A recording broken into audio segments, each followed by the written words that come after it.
Série O que eu gosto nos. Hoje com o tema O que eu gosto nos metodistas. Olá, querido amigo do programa Está Escrito. No programa anterior, nós observamos aquilo que os batistas trouxeram de contribuição para o cristianismo, aquilo que todos nós gostamos dessa igreja tão querida. E hoje vamos falar um pouquinho a respeito da igreja metodista. Mas antes a gente precisa contextualizar para entendermos a sua origem, como ela surgiu. Foi em 1534 que a Igreja da Inglaterra se separou oficialmente da Igreja de Roma.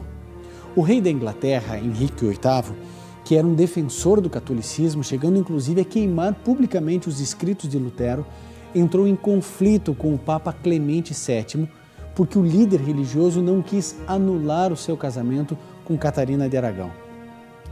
O que estava acontecendo era o seguinte: o monarca inglês queria um filho, e como a sua esposa Catarina não conseguia lhe dar um herdeiro, ele queria cancelar ou anular o seu casamento e contrair novas núpcias com uma outra mulher, chamada Ana Bolena. Mas o Papa foi enfático. Ele seguiu exatamente o que está escrito na Bíblia, no livro de Mateus 19, verso 6. Ali ele declarou o seguinte, baseado na palavra do Senhor: portanto, o que Deus uniu, não separe o homem. Nós podemos observar, então, que o Papa estava certo, não deveria anular o casamento simplesmente porque Catarina não podia lhe dar um filho.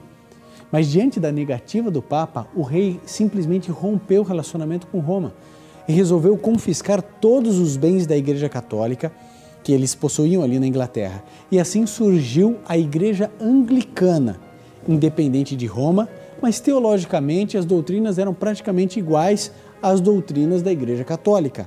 Mas é ali que surgiu a Igreja Anglicana.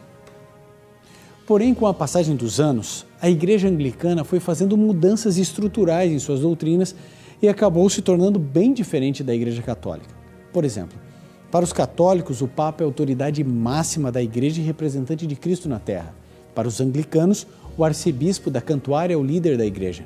Para os anglicanos não existem santos. Deus é acessível a todos, como está escrito na Bíblia, no livro de 1 Timóteo 2,5. Ali nós lemos o seguinte, veja o que a Bíblia diz e você vai ver que os anglicanos seguem o que a Bíblia orienta. Então, 1 Timóteo 2, verso 5 diz: porque há um só mediador entre Deus e o homem, Jesus Cristo, o justo. A Igreja Anglicana começa a tomar posições bem diferentes da Igreja Católica de Roma. Uma outra doutrina que logo foi mudada era a seguinte: os ministros agora da Igreja Anglicana poderiam se casar e ter filhos. São doutrinas bem distintas da Igreja de Roma para a Igreja Anglicana. Mas agora eu quero deixar um pouco a Igreja Anglicana de lado e falar de uma outra denominação que é o estudo de hoje, uma denominação cristã que muito contribuiu para resgatar outras verdades esquecidas do cristianismo. Estou me referindo à Igreja Metodista. Bem, o fundador da Igreja Metodista foi John Wesley. Wesley foi um dos 19 filhos de um casal, Samuel e Susana Wesley. Seu pai foi ministro anglicano.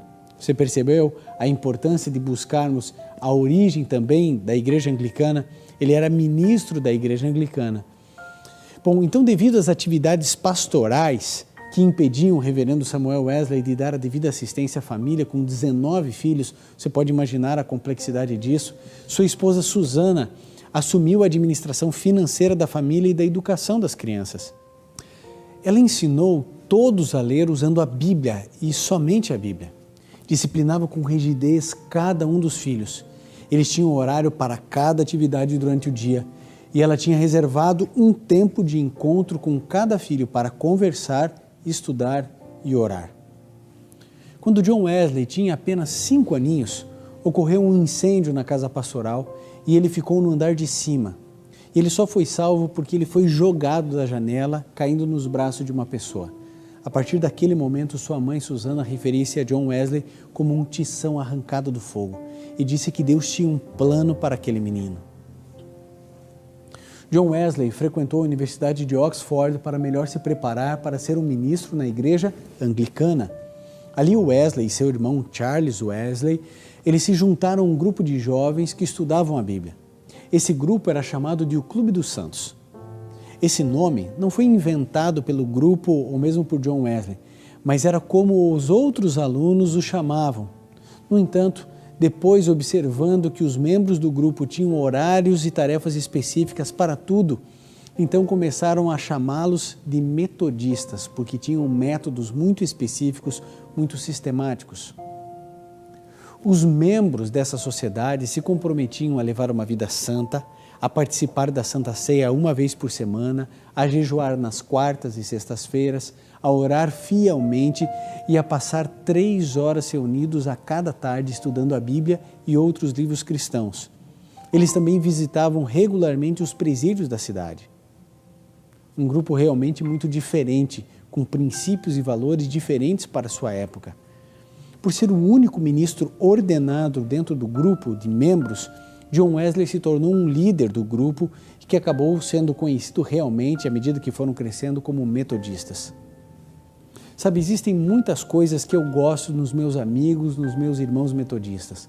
Como Wesley dizia, sua única fonte de autoridade para pregar era a ordem de Cristo Jesus em Mateus 28:19, um verso bastante conhecido que diz o seguinte: Ide, portanto, e fazei discípulos de todas as nações. Era isso que eles faziam, pregavam, ensinavam santidade a todas as pessoas. O movimento metodista surgiu porque um grupo de jovens começaram a estudar a Bíblia. A partir daí, foram chamados por Deus para resgatar verdades negligenciadas importantíssimas, como o crescimento na graça, a santificação e a santidade como um estilo de vida. Wesley enfatizou que os cristãos produzirão o fruto da obediência como resultado do seu relacionamento com Jesus. Ou seja, ninguém é salvo pelas obras, mas o nosso relacionamento tão profundo com Cristo gera resultados, produz resultados de graça, de amor e de obras. O texto usado para dar base a essa argumentação é João 15, verso 5, que diz assim: Eu sou a videira, vós os ramos. Quem permanece em mim e eu nele, esse dá muito fruto, porque sem mim nada podeis fazer. Os convertidos se amontoavam nas reuniões dos irmãos Wesley. Você pode imaginar o impacto que isso teve na Inglaterra. Enquanto John Wesley pregava, seu irmão cantava. Ele tentou manter o movimento dentro da igreja anglicana, mas muitos dos seus ouvintes não eram batizados na igreja anglicana. Por isso Wesley os organizou em sociedades para prover o seu cuidado espiritual. Mesmo assim, Wesley insistia para que eles assistissem aos cultos regulares na igreja da Inglaterra, na igreja anglicana. Você percebeu que Wesley não rompia com a igreja anglicana, mesmo com outras verdades que ele estava resgatando?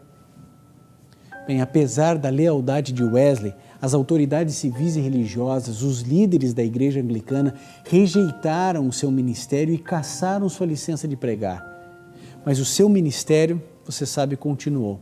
Como não havia oportunidades para ele pregar na igreja, Wesley pregava em todos os lugares, nas praças, nos salões, nas escolas, nas universidades, nas portas das fábricas, nas trocas de turno, tudo isso ele ia trabalhando, ensinando, pregando. Foi aí que se tornou conhecido a célebre frase dizendo: o mundo é a minha paróquia, porque ele não pregava apenas nas igrejas, porque ele era proibido de pregar nas igrejas. Ele acabou despertando dentro de si o desejo, a vontade e o gosto de pregar ao ar livre, principalmente pela manhã. Ele fez isso enquanto a sua saúde lhe permitiu. John Wesley foi certamente o pregador que mais contextualizou sua mensagem. Por isso foi considerado por alguns como um revolucionário. John Wesley lutava por salários justos, por ambientes saudáveis nas indústrias, pregava contra as guerras, contra a produção de tabaco e bebidas alcoólicas, contra a exploração de mão de obra, contra o abuso da mão de obra infantil e das mulheres, era contra a escravidão. Você pode imaginar um pregador, um arauto, nos cantos das fábricas, pregando nas escolas, nas universidades, todos esses conceitos e valores. John Wesley trabalhou muito pela pregação do Evangelho. Estima-se que ele viajou a cavalo 400.000 quilômetros em todo o seu ministério. Durante mais de meio século, ele pregou uma média de 15 sermões por semana, o que dá algo em torno de 4.000 sermões durante todo o seu ministério. John Wesley faleceu em uma terça-feira, no dia 2 de março de 1791, aos 88 anos. Quando John Wesley morreu, existiam já 77.000 metodistas e 460 casas de pregação dentro da Inglaterra. O seu alvo foi espalhar a Bíblia e reformar a vida dos crentes. Ao redor do seu leito havia membros da igreja, amigos e familiares. E bem ao lado do quarto estava um quartinho de oração. Sabe como era esse quartinho? Em frente à janela havia uma mesa, um banco para se ajoelhar e sobre a mesa apenas duas coisas: a Bíblia de Wesley e uma vela. Todas as manhãs, às 4 horas, Wesley entrava nesse quartinho, ajoelhava-se e ali conversava com Deus. Você consegue perceber agora aquilo que eu gosto nos metodistas? Deus chamou Lutero e Calvino para proclamar o perdão. E depois Deus trouxe Wesley para declarar o viver puro e o crescimento de todos os cristãos. Todos eles trouxeram de volta verdades vitais que tinham sido negligenciadas por outras denominações cristãs. John Wesley não afirmou que possuía toda a luz. Ele sabia que com o passar do tempo, novas verdades se revelariam da palavra de Deus. Acho que nesse momento você já compreende. Ao longo dos séculos, as verdades foram sendo resgatadas. O Espírito Santo foi revelando as verdades da Bíblia a pessoas consagradas e sinceras.